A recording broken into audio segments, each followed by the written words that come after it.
একদিন আমার নবীর দরবারে ফেরেশতাদের সর্দার জিব্রাইল আসছে।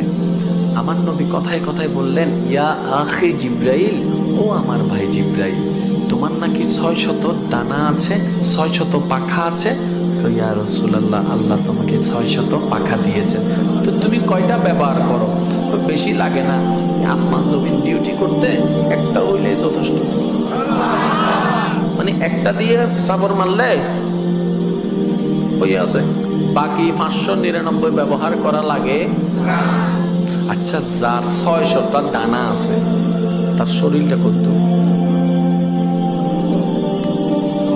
একটু বুঝার চেষ্টা করেন। যার আর ডানা ইনকিও আছে, ফাঁকির ডানা না। জিব্রাইল যেমন তার ডানাও।